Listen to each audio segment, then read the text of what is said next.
welcome everyone to this candidate forum for Board of Supervisors, District 2. This forum is sponsored by the League of Women Voters of Marin County.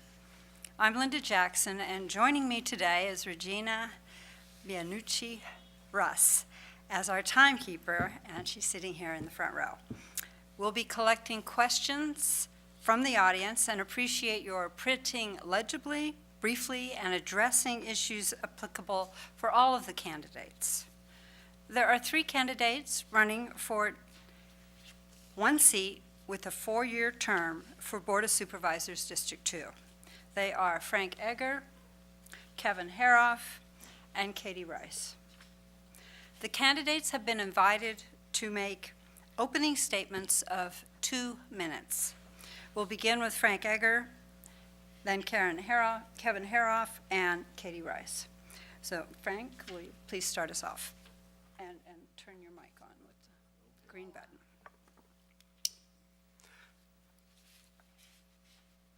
Once again, thank you for coming tonight.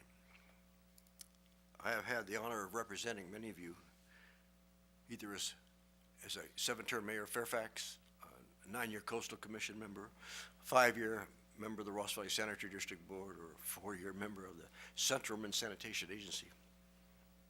I'm listed first on your ballot, so cast your first vote for me.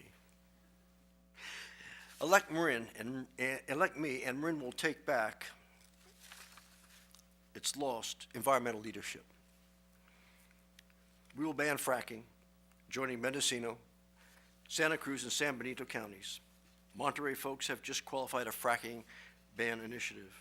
Every salmon passing through the Golden Gate goes right through San Pablo Bay, heading for the Delta. The Delta needs protection, the salmon need protection, and Governor Brown's tunnels need to be defeated.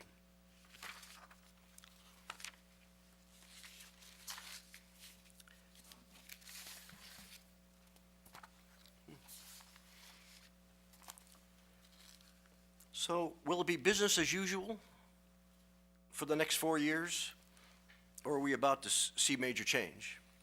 Our residents have pretty much asked for new leadership at the Board of Supervisors. They want real solutions. My experience as an elected official will translate into getting things done. Taxpayers have spent $8 million on flood mitigation consultants and nothing on improvements on the ground. It's time to rein in the cost of consultants, the fourth arm of county government. We saved Memorial Park, and we'll save Lefty Gomez Field.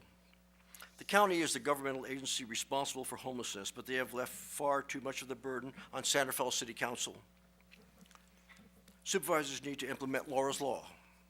I have called for a joint meeting of the 2 agencies, and we will need all hands on deck, including the county sheriff, district attorney, and district attorney. Being homeless is not against the law, but shooting up on someone's porch or on the trail to Davidson Junior High is. Folks in Santa Fe neighborhoods no longer feel secure in their homes. Time is up. Their yards are used for bedrooms and bathrooms, and that has to change. Thank you very much. Next.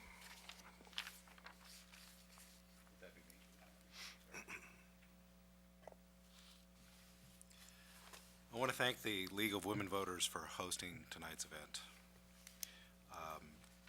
We'll get to some of the issues that Frank raised about fracking, which is not an issue in Marin County, but we can talk about that later if people wish to. I share the concerns that many in our community have over the pressure to accommodate regional growth and development in Marin County. Too often, the response to these pressures has been the promotion of increasing levels of urbanization throughout the county. This has meant traffic congestion that keeps getting worse, threats to our local water supply, and continuing assaults on Marin's visual and natural environment. As your next supervisor for District 2, I will take on each of these challenges, and I will do it in a way that is open, transparent, and fiscally responsible. My dedication to the environment is long-standing and strong, something the Sierra Club specifically acknowledged with their endorsement of my campaign. I am committed to setting a balance between the desires of visitors and the reasonable interests of people who live in this community, and that is an important challenge for our community right now. It is important that we not cash in on Marin County for short-term gain. I am committed to principles of transparency and open government.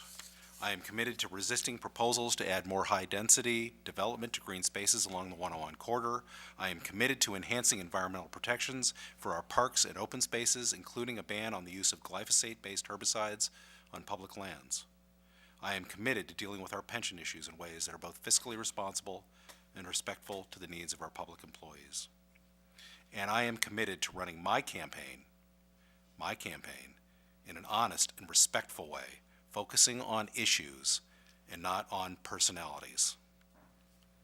We need a new voice in Marin County with the credentials and experience to confront the challenges that we face.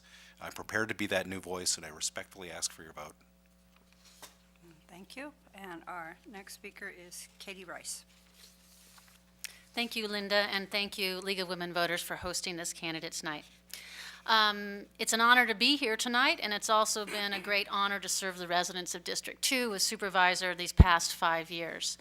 My work as supervisor is informed by 2 decades of community work supporting schools, advocating for equity in education, working on local causes and campaigns that make our communities stronger. As supervisor, I focused my attention on issues of concern, from combating local traffic and congestion with the initiation of the Ross Valley Yellow Bus Pilot, infrastructure improvements such as the Sir Francis Drake Corridor Project, and by supporting efforts to enhance public transit and encourage alternative modes of transit. In my first term, I've had successes in environmental and open space protection and in the areas of public safety and public health. I've worked with neighbors and conservation groups to acquire and permanently protect the beautiful Sky Ranch property. Under my leadership, the county designated its parks, its recreation facilities, and its public buildings pesticide-free. I've also worked to secure millions in funding to advance flood prevention efforts and to improve our ability to detect and fight wildland fire. On the public health front, I've championed sensible vaccine policies, and I led the effort to establish a countywide drug take-back ordinance as part of this county's battle against the opioid crisis.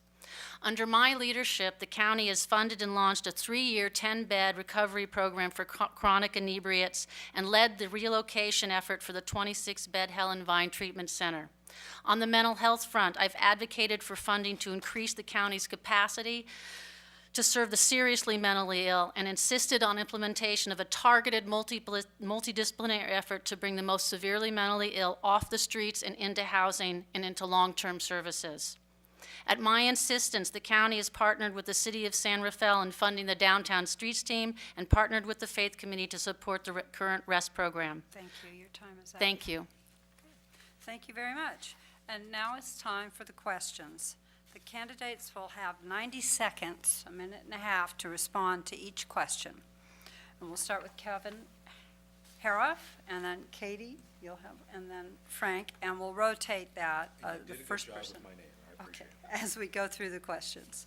So the first question is, Marin has been struggling with maintaining the uniqueness of its communities and responding to a housing crisis. What solutions do you bring to this major issue? Kevin. The first thing that I think is our priority is to maintain the integrity of our local communities. I've now been honored for the last 2 years to be a member of the Larkspur City Council, and for 2 years before that, a member of the Larkspur Planning Commission. We work hard to preserve the integrity of our local communities, and the character of those communities is the most important thing that we need to preserve, whether it's in Larkspur, Ross, San Anselmo, Court Madera, whatever the community. We have housing issues that we can deal with. The county has frankly failed to deal with that in a responsible way by promoting high-density development along the 101 corridor relentlessly and really developing areas that for which no development is really appropriate or where it belongs. That is something that I will oppose. We can accomplish solutions for our housing problems without changing the character of our community. Thank you. Our next one is Katie. All right. There we go. Yes, well, first off, just to correct the record, there's been no pursuit on my part of massive, high-density housing anywhere along the 101 corridor or within our community and towns. I would ask the people that are my opponents who are suggesting that to point to one project that I've supported or promoted along those lines.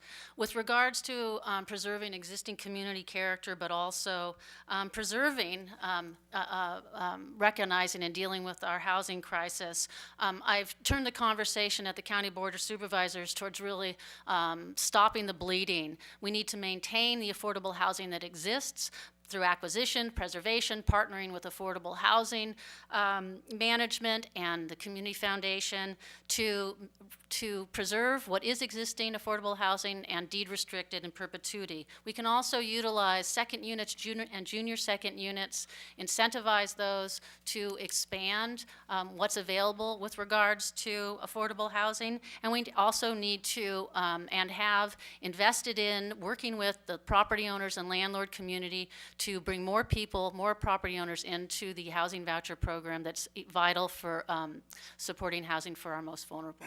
Thank you. Okay, thank you. And Frank? 72% of the population in Marin County live in an incorporated city. Those folks responsible for dealing with development issues and housing issues are 11 mayors and 44 city and town council members, not the Board of Supervisors. I objected to the Board of Supervisors' approval of the San Quentin Vision Plan that would allow 2,000 to 3,000 new units on the San Quentin Peninsula when the prison shuts down. It's totally out of scale with our communities, and I'm surprised that Larkspur didn't balk at that approval of that number of units, because it's in Larkspur's planning sphere of influence. About affordable housing, I've called for increasing the inclusionary zoning to 50%, 35% affordable, 15% moderate income of all new multi-unit developments.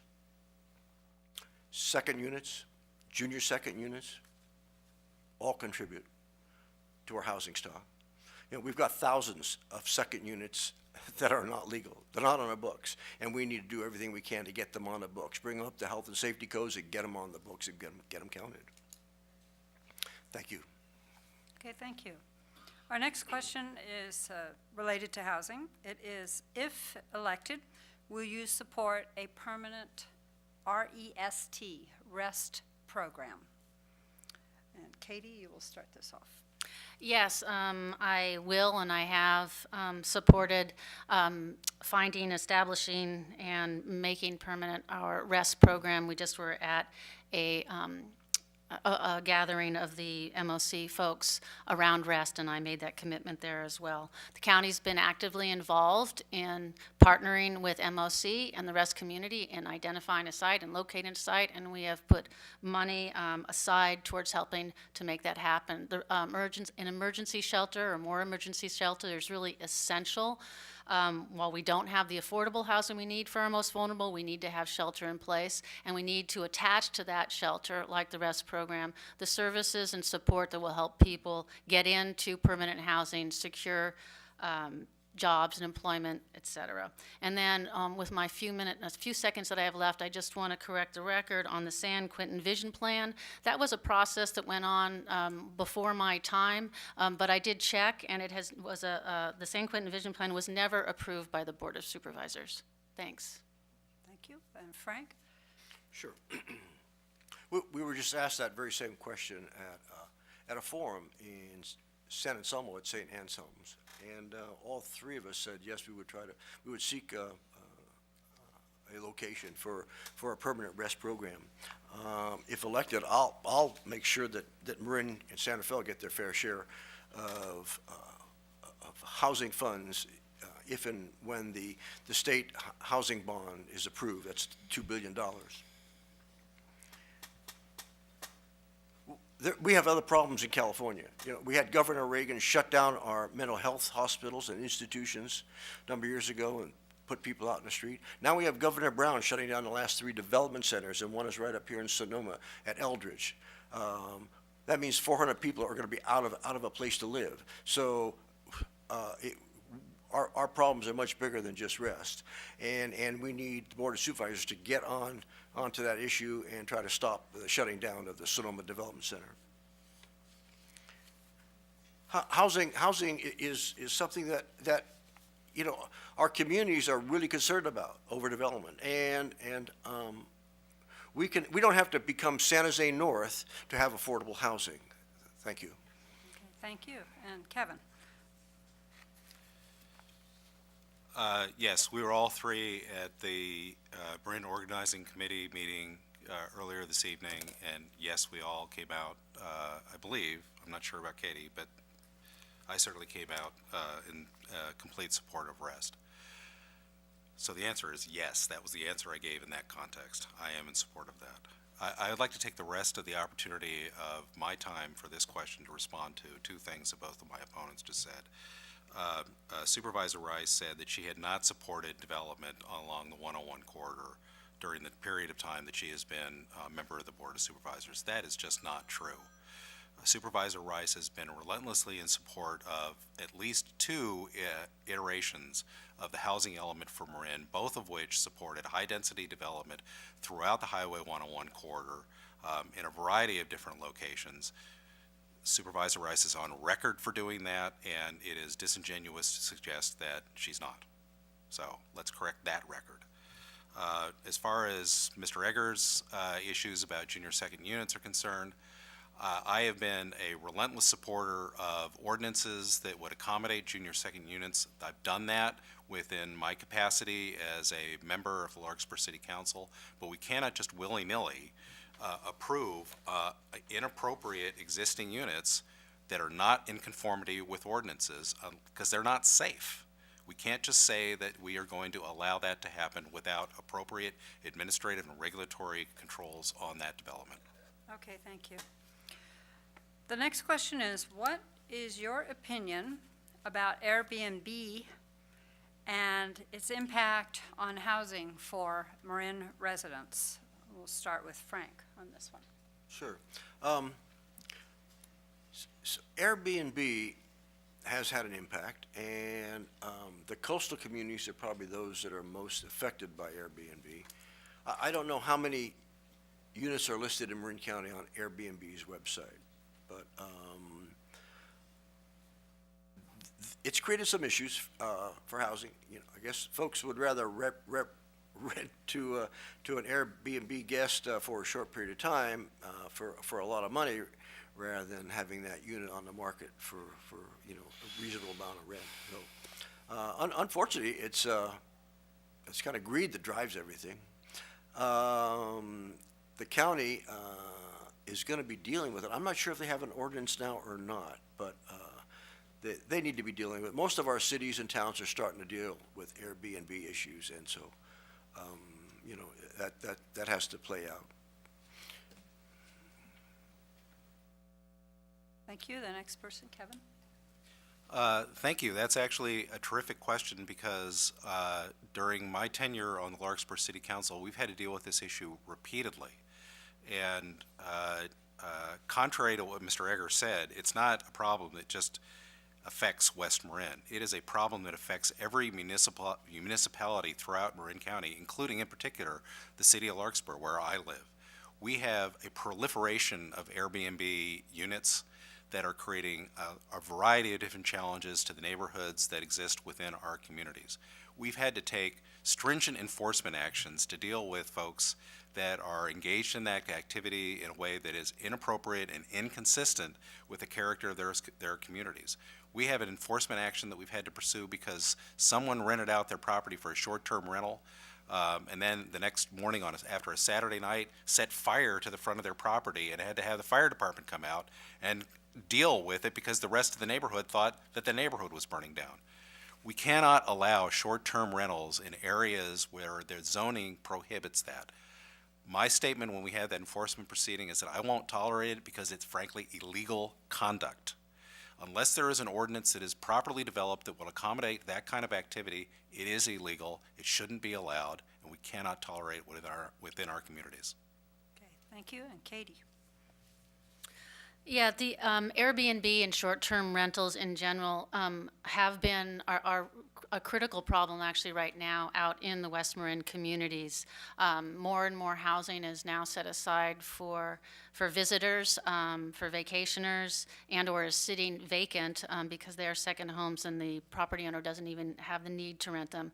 So our communities out in West Marin and Stinson Beach and Muir Beach and Tomales and Marshall and even Point Reyes are suffering what some are calling the hollowing out of their communities, where there's not actually a stable residential community there to support what every community needs in terms of the volunteer fire department, library, what have you, or just services within the community. Within the unincorporated area of the county, we are taking up, as part of the work plan, looking at our ordinances around housing, looking at short-term rentals, at Airbnb, and others to get ahead of the issue. I have been paying attention to the other cities and towns, whether it's Tiburon, Larkspur, or elsewhere, and they are dealing, they're feeling the issue more forcefully than we are in unincorporated areas, but I anticipate it will be an issue in unincorporated as well, so we're trying to get ahead of that, and we'll be working on an ordinance in the coming year. Okay, thank you. So, Kevin, you'll start us off on this one. The question, changing topic, what are your thoughts regarding flood control measures in Marin? Do you believe that water retention basins offer a viable solution for Ross Valley residents and businesses? Well, thank you for that question. Fortunately, we kind of missed a bullet this winter because El Nino kind of passed us by and we didn't have to confront the disastrous consequences of the county's failure over the last 10 years to realistically confront the challenges that we have for flood control within the Ross Valley. I've been engaged in this issue as long as I became aware that it was a critical issue for our community. With respect specifically to detention basins, the county has proposed at least a couple of specific detention basins where their proposal is to essentially take existing recreational facilities and convert those facilities into facilities that would retain floodwaters coming into the system. Memorial Park was shot down by the voters of San Anselmo. Lefty Gomez is kind of in that same direction. Sunnyside Nursery may create some opportunities for detention, and those opportunities may actually be legitimate, and I think it's important for us to realistically consider those because there may be ancillary benefits associated with converting that property into a more natural landscape than just taking the money that has been made available for flood control and using it for recreational facilities. So I'm not opposed to detention if it makes sense. The problem is that the flood control program that the county has pursued does not propose detention facilities that make any sense whatsoever. Okay. Katie. Yes, flood control and flooding in the Ross Valley, a really important issue for us all to be working on, both as electeds, as policymakers, and as community members. We have dodged the bullet several years in a row now, and there is a flood coming. I believe that we do need some detention in order to actually truly address our flooding problem. We also need to increase creek capacity and remove constriction points by fixing the bridges, old bridges that currently push water out of the creek when we have heavy storm flow. We need to do the green infrastructure measures that from rain barrels and rain gardens to permeable surfaces. Those all help, especially in smaller storm events. But ultimately, if we want to address the serious and chronic flooding that occurs in the Ross Valley, we will need to create some sort of detention. I think Sunnyside is probably our best. The old Sunnyside Nursery Growing Grounds is the best site we have now as an option, and it's the best site because it has the potential to hold back quite a bit of water. It also is good as a site that's likely to garner more community support. And in any project, whether it's a public works project for roads or transportation or flood control, we really need to have community support for these projects. Thank you. Thank you. And Frank? I have opposed the Memorial Park and Lefty Gomez Field detention basins from the very beginning. I worked with folks in San Anselmo to help them with their initiative, Measure D, that was ultimately passed and saved Memorial Park. The Upper Ross Valley floods from the top down, and the consultants that the county has hired have no institutional knowledge as to why and how we flood. The Ross Valley has the opportunity to be leaders in green solutions for flood control mitigation. At the April 26th Ross Valley Flood Board meeting, Warren Karlinzig spoke about newly available FEMA funding for climate resilient mitigation, including floodplain and stream restoration, flood diversion and storage, and green infrastructure methods. These activities can mitigate any natural hazard. However, the activities are focused on mitigating the impacts of flood in drought conditions. Dredging in the lower reaches will also help. Karlenzig is a San Anselmo business owner and an internationally recognized expert in green infrastructure and low-impact development. So we need to change gears here in the Ross Valley because we need to get something on the ground and really reduce the flooding that has occurred over the past years. Thank you. Okay, thank you. Our next question, Katie, you will start off. The question is, Marin's growing traffic congestion is created both by county residents and people commuting into Marin. What are your suggestions for solving this traffic problem? We have to address both the commute traffic that's coming in, the workforce that cannot live here because there is no housing or no housing that's affordable for them is commuting in. We have 60,000 plus workers commuting into Marin County right now. That creates a lot of congestion. So to help those folks, we're not going to be able to create the housing to house all those folks, obviously, so we need to support better public transit. We need to support SMART in terms of being successful with last mile, getting people from the SMART stations to their job sites. We need to encourage employers to support commutes for their employees that are not single occupancy vehicles. We also, as residents of this community, need to look at our own driving habits to the degree that we can. Are we driving? Are we taking extra trips? Fairfax has this great program they've just embarked on called Reduce by Two. Just reduce by 2 trips a week your driving habits. It can make a difference. We also need to look at infrastructure improvements. We have limited roadways. We're not going to be building new roadways, but we can make those roadways work more efficiently, both for automobiles and for transit, and that's what the Sir Francis Drake Corridor project is all about. So we need to find ways to make our transportation infrastructure work more efficiently and effectively to move people around. We need to get people out of cars who can take another option, and we need to work together to make this all happen. Thank you. And Frank? Sure. The Ross Valley Traffic Calming Plan is taking us in the wrong direction. Rather than moving vehicles along Sir Francis Drake in a quicker fashion, the new plan will do, as we expect, slow traffic down. And while the bike lane striping is not included, room for it is there. That takes us to the Richmond-Santa Fe Bridge and adding a third lane, which has been held hostage for 3 years over adding a third lane eastbound because they want the bike lane on the upper deck. We need 3 lanes in each direction. Westbound morning traffic backs up to Castro sometimes. If we insist on a bike lane on top, Contra Costa might probably insist on a bike lane, that the bike lane go on a lower level. The sleeper issue with the bike lane is the water intertie put forth by the Bay Area Regional Reliability Study, a new pipeline to carry MMWD water to the East Bay Municipal Water District. We do not want to sell our MMWD water to the East Bay and get it in return desalinated water from the Bay Delta. Those that commute in here need to be paid a living wage. I have long supported $15 an hour minimum wage, and the governor signed legislation recently that will raise it to $15 an hour in 6 years.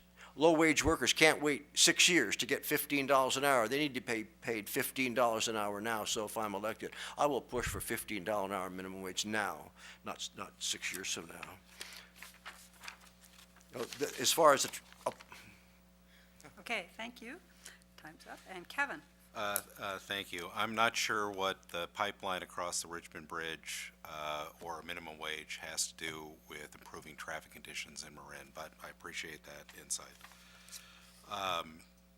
Just in response very quickly to what Supervisor Sears said, we're not going to be building new roadways.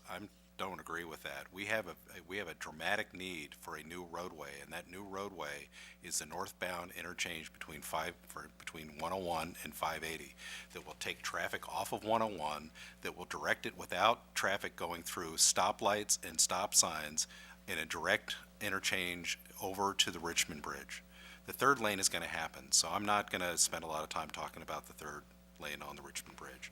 What I will talk about is the traffic problems that we confront within the Ross Valley, and that is the most congested roadway within Northern California, certainly within Marin, which is the stretch of Sir Francis Drake between Ross and Highway 101. The county has proposed a variety of different purported solutions to deal with that problem, but the solutions are very, very simple.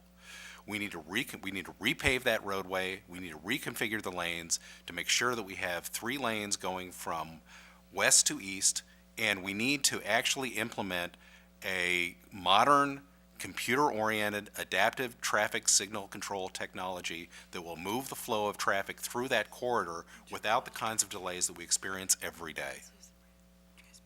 Okay, thank you. Frank, you'll be the first one on this one. As we know, Marin is a popular tourist destination. Can you talk about sustainable approaches to managing tourist impacts on Marin in the future? Well, it's interesting. When I was on the Golden Gate National Recreation Area Board of Control for the traffic study, we talked about the future. That was in the 80s, 70s and 80s. And so the future is here. And, Marin has become a major destination for recreationists. 3 of the most visited national parks are right here in Marin County: Muir Woods, Golden Gate National Recreation Area, and Point Reyes National Seashore. If we can't get a handle on the amount of visitors coming into Marin, then we're doomed, because they will just overrun us. We're talking about millions of people coming into Marin County to enjoy our parks. We love our parks, they're great, but they're being loved to death. So Golden Gate National Recreation Area and national parks are going to have to get a better handle on managing visitors that are coming into Marin County.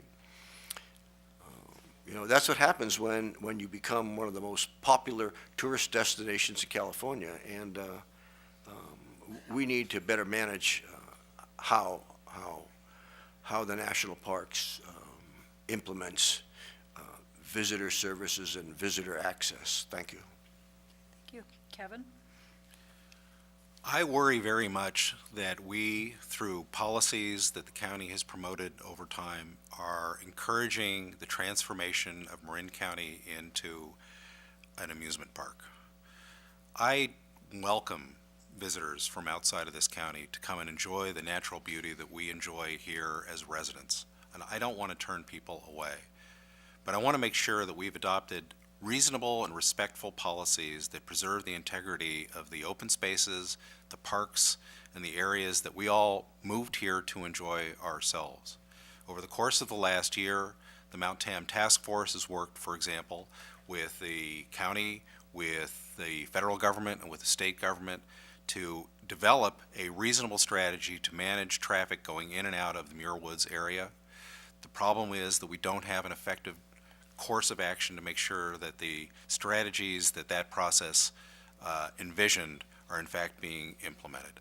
So we need to actually have reasonable, responsible ways to carry forward to make sure that vehicular traffic that is enjoying our spaces is managed in an effective way. The MOU went to a certain direction along those lines, but it needs to be implemented. Finally, and very quickly, we need to preserve the integrity of our open spaces from the onslaught of mountain bikes. We need to make sure that mountain bikes are accommodated within the trails and fire road system that we have, but we cannot just open up the door to compromise the integrity of the trails and open systems that we have within our county. Thank you. And Katie? Yeah, I grew up in Marin County. I grew up in Mill Valley and actually used to hike up the Dipsey Stairs and over the Dipsey Trail and to Stinson Beach. Not regularly, but enough times that I learned those stairs very well. We are so fortunate to have these parks and open space areas, the national parks, the state park, Mount Tam, our own open space preserves, as our backyard. And it's no wonder that folks from throughout the Bay Area and beyond want to come to visit these absolutely beautiful places. At the same time, we are facing an enormous challenge with the attractiveness of these parks. We have to do more like what is being done with Muir Woods. We have to ask the state park system, I believe, and the national park system to be looking at reservation systems for our other parks. I think the only way to manage visitors to the parks is going to be around creating some sort of reservation system. We also have to be doing more around shuttles, like the Muir Woods shuttle, to offer people a different means to get to the parks. Maybe even precluding automobile traffic or parking at some of the parks. But we're going to have to get really creative, and we're going to have to work in partnership with the other land managers to manage what have become an attractive nuisance. But boy, are we so lucky to live here and get to visit them during the week when the tourists aren't around. Thanks. Okay, thank you. Kevin, this one you will start us off with. Please provide your thoughts regarding solutions for the payment of unfunded pension and retiree health liability in Marin County. I was very pleased last year. The first significant endorsement that I got was for Citizens for Sustainable Pension Plans, with whom I met, and we talked about this issue at length. And they were very gracious in providing an endorsement based upon my commitment to addressing pension plan issues in a responsible, fiscally sound fashion. We have a variety of different challenges, not only just with pensions per se, but also with medical health employee benefits for retired public employees. Within the city of Larkspur, we've been very aggressive in taking on the other post-employment benefit issues, which is basically health employments. And we've made sure that, contrary to what has happened throughout this county historically, which is to allow those kinds of benefits to be paid on an as-you-go basis, we are now funding those through a trust fund arrangement that we've established over the course of the last year. I was very proud to be one of the members of our city council that was instrumental in creating that opportunity within the city of Larkspur. The county has made progress on dealing with those issues, but the big challenge with pension plans at the county level is the historic way in which the County Board of Supervisors has approved pension benefits on the increase without adequate public notice. The civil grand jury has called them to task repeatedly for their failure to engage the public in a responsible way for dealing with pensions. That will stop if I am supervisor. Thank you. Katie? Yes, pension liability and retiree health are issues that every public agency is having to really come to grips with and get more proactive in planning ahead. Mistakes have been made by every public agency I know of in the past, particularly around the 2000, 2001, when benefits were enhanced retroactively. And then with the recession hitting away at our retiree reserve fund, it really hit all public agencies hard. The county's actually been a leader in terms of reining in its unfunded liability, in terms of negotiating contracts with its labor groups to reduce the county, the employer's obligation. We were the first public agency in the county of Marin and one of the first in the Bay Area to begin paying down retiree health and establishing a retiree health trust instead of doing pay-as-you-go. Right now, the county pension liability is 85% funded. That's up from where it was in the 70s, low 70s after the recession, and we're on track to pay off that pension liability in 15 years. That said, it's going to continue. We are going to continue to need to be really vigilant and fiscally prudent in our negotiations, in our wage negotiations, in looking at our health plans and negotiating lower cost health plans, while we're being fair to our employees as well. Thanks. Thank you. And Frank? Post-employment healthcare benefits. The unfunded liability is huge. Billions, hundreds of billions of dollars. There's 58 counties, there's 482 cities, 2,000 special districts, school districts, state employees. The only way we'll ever come out dealing with that unfunded liability is with a single-payer universal health care plan, period. That's the only solution. Then on the issue of pensions, I would remove the Board of Supervisors from the Marin County Public Employees Retirement Fund / system. Remove them. They've got a conflict of interest continually. How can we expect any reform when the Board of Supervisors benefits from the very pension system which they belong? California removed state senators and state assembly members from PERS, the Public Employee Retirement System, in 1990. We need to get the Board of Supervisors out of the Marin County retirement system. All right, Katie, you will be the first on this one. How do you view the Association of Bay Area Governments and the Metropolitan Transportation Commission and the Plan Bay Area 2040 update? How will you work with MTC to bring regional funding to Marin? That's a two-part question. Three-part question. That's true. Let's see, the Association of Bay Area Governments and MTC are those regional bodies. One, ABAG, which is mostly involved in land use with regards to the implementation of state housing laws, specifically RENA. And then the Metropolitan Transportation Commission, of course, is the regional agency through which most of our transportation dollars come into the local communities, in addition to our own local funding sources. My view is ultimately we need to hold hard to our local control over land use decisions, over transportation decisions, but we live in a 9 Bay Area county. We do have, we share borders with other counties. We have a workforce that commutes over county lines. Our own workforce, our own resident workers commute over county lines. We are part of a regional transportation system. So we need to be working pretty closely with those agencies. And while we adhere to state law, we can't be pushed around. Local land use decisions, housing decisions, transportation decisions need to be made at the local level, but I think we need to be good partners and be considering what's happening in contiguous counties and jurisdictions when we make those decisions. Thank you. Frank, you're next. Sure, thank you. The Metropolitan Transportation Commission is trying to take over the Association of Bay Area Governments.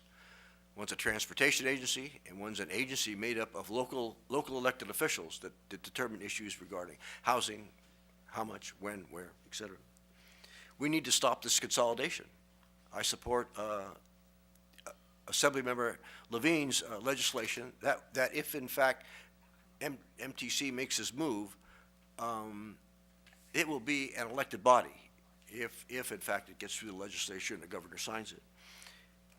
The problem with having MTC in charge, they're gonna dangle transportation dollars at the cities and the counties, and say if you don't have the right number of housing units in your communities approved, you're not going to get any transportation dollars.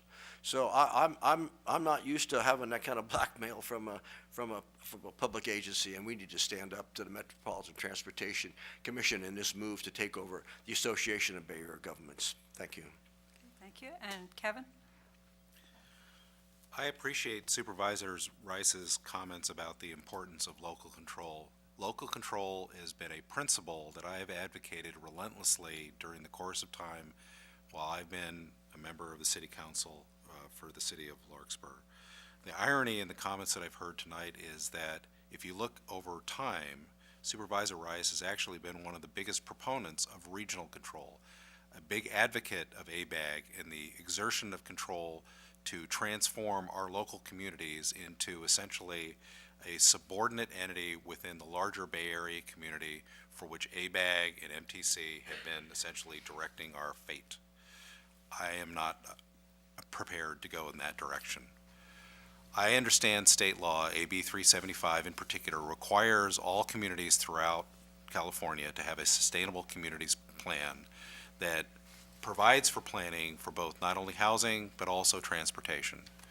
But we have had our needs and interests within Marin County subordinated to regional interests driven by the economies of the peninsula, of East Bay and the South Bay, in ways that do not respect the character of our community.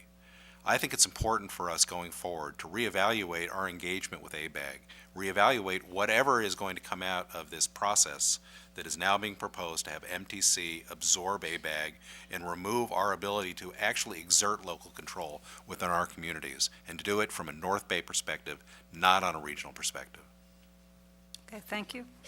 Frank, you'll be the first one on this question, which is, do you support term limits for the Board of Supervisors? For example, 2 terms. No, I do not. The way to enforce term limits is by these elections that happen every 4 years. And my proposal to take the supervisors out of the retirement system will make a huge difference in how long a supervisor sticks around here in Marin County. You know, we've had some supervisors be here for 20, 25, 28 years. And they've benefited well from the retirement system. Term limits really don't accomplish much. It's what happens is the staff, the consultants, really then control the whole agenda. You know, it's bad enough with them out there controlling the agenda now, but once term limits go into effect, our local elected officials will not really stand much of a chance, and the people who we represent will in effect be losers. Thank you. Thank you. Kevin? Well, that's an interesting question. I'm turning 61 years old in next month, and I don't know whether I need term limits to limit the length of time that I'll be on the Board of Supervisors if the voters of our community actually elect me into it. I don't expect to do it for that long. So maybe term limits aren't going to affect my own personal aspirations. I've never really particularly thought that term limits are particularly useful, but my own personal goals and aspirations are not to be in this position forever and ever and ever. I have a great opportunity right now to serve the needs and interests of our community. And if I am fortunate enough to have the voters of our community elect me to it, I'm going to let them keep me in that position for as long as they want, and then I'm going to the Bahamas. And everyone else can do whatever they want to do. Thank you. Thank you. And Katie? I don't support term limits either. I think generally, if you look back historically, I'm thinking about on our Board of Supervisors on past years, I would say probably 3 terms is roughly the average. I agree. I think thinking 4, 5, 6 terms is probably too long. On the other hand, I can think of a couple of examples of outstanding supervisors who served their constituents well for multiple terms. So I don't support term limits. On the other hand, I also do think it's really important that anybody running for this office has made at least inside a commitment to at least 2 terms. I think it takes a term to really get your feet on the ground and build the kind of knowledge base that one might need, especially if you have someone who does not have any experience in county government. I also think it takes time to learn all these communities and build relationships with community members. The most important thing beyond term limits is that whoever sits in these seats is absolutely 100% committed to the communities and the community members they serve and takes this job on 24/7 the way it has to be done in order to truly serve your constituents. Thank you. We'll have one last question, and then we'll have final statements. So this last question, Kevin, you will start us off on. Sure. In your opinion, what must be done by the Board of Supervisors and others in the community to plan for the effects of climate change on sea levels and impacts on Marin's watersheds? Thank you for that question as well. Climate change has been an issue of great interest to me professionally for many, many years. I've written numerous articles on the legal and regulatory framework which our country and our state of California through the cap and trade program and through other regulatory programs, have attempted to deal with that issue. I'm very glad to be a member of the board of MCE Clean Energy, which is, according to the county's own climate action plan, is the single most important thing that we can do to support renewable energy within our community, to combat the effects of our own local contribution towards climate change. I've also been very pleased to be a part of the work of a group of city council members and the county in working to develop strategies to address the consequences of sea level rise, in particular within the low-lying areas within Marin County. Larkspur will be specifically impacted by that. Corte Madera, Novato, Sausalito, all of the communities, West Marin, will suffer the consequences of sea level rise. We are embarked now on doing a vulnerability assessment to evaluate the potential impacts of sea level rise caused by climate change, and to start working towards developing adaptive management strategies to respond to that. My own view is that those kinds of strategies have to be focused on environmentally sound techniques and not on hardscape strategies that are being adopted elsewhere in the country. Okay, thank you. And Katie? As the county and all the cities of Marin County need to be working together on this issue. And as Kevin said, it's both a climate change issue with regards to us needing to rein in our own contribution to climate change with regards to greenhouse gases, and it's also about preparing for the impacts around sea level rise, around the propensity for more drought and even more severe floods. So we need to be adapting and building our resiliency on the infrastructure front. We need to be putting in programs that anticipate more severe fire seasons, longer fire seasons, and again, the flood piece. And really importantly, on the reducing our own contributions to climate change. Energy efficiency programs that the county has promoted, as well as the cities, are incredibly important. We need to continue our focus on development of renewable energy, renewable clean energy, supporting MCE, and supporting programs within the cities and towns in the county that help support that. And also exploring things like carbon sequestration and what can we do out in West Marin with our wildlands towards developing that capacity to actually do carbon sinks. So all these things need to happen, and it may seem overwhelming at times, but Marin County is poised and on the lead to actually, and leading the way on what communities can do at the local level to do their part. Okay, thank you. And Frank? We're seeing the effects of sea level rise right now. As a Ross Valley Sanitary District board member, it is costing us hundreds of thousands of dollars. Low-lying areas of Larkspur, for instance, the Larkspur Marina and the Larkspur Boardwalk. During a high tide, during a king tide, or during a heavy rain, we suck in hundreds of thousands, if not millions, of gallons of bay water. We pump it over to Central Marin Sanitation Agency. We pay them to treat it, and then they dump it back in the bay. And when the tide goes out and the tide comes in, we just comes right back up Corte Madera Creek. We suck it all in again, pay to pump it over to Central Marin Sanitation Agency and retreat it. It's like a dog shaking his tail. We can't get ahead of it. So the fact is, we need to deal with sea level rise now. I support the $12 tax that's going to be on our ballot in November. That will be used to expand wetlands and to be able to offset some meaningful sea level rise impacts in our communities here. Water conservation really worked. We found out that we could conserve our way out of a huge mess. Well, massive conservation programs for energy conservation will work too, and we need to be going down that road, all statewide. Anyway, it's something that we're going to be dealing with. We're dealing with it now. Our kids are going to be dealing with it. Our grandkids are going to be dealing with it. And sorry, thank you. Thank you. Okay, that ends the questions. Now the candidates will make closing statements of 1.5 minutes, 90 seconds, in this order. Katie Rice will be first, Frank Egger, and Kevin Haroff. Katie, please start us off. Well, again, League of Women Voters and all of you who are here tonight and anyone who might be watching out in the, out there. Thanks to our cameraman for putting this on film, and thank you, Linda. So I bring to this job a track record of success, bringing fellow residents, electeds, and community leaders together to develop real solutions to the real problems and issues we face.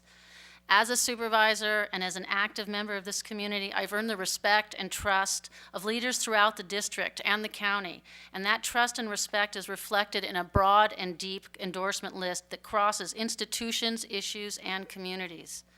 I believe in collaboration, not litigation, as the key to resolving problems, and I believe in the power of working together. It's been a pleasure to serve the residents of District 2 these first 4 years, this first term, and I humbly ask for your consideration come June 7th. Thanks. Okay, thank you. Frank Egger. If elected, the second district will become a bottom-up operation. The managers and consultants will not set the second district's agenda. You will. The residents of the second district. You'll set the agenda. I'm old school. My phone number is listed. We don't screen calls. If you have an issue or problem with me, or you have a concern that's not being addressed by county staff, you call me at home. I don't screen the calls. I pick them up and say hello.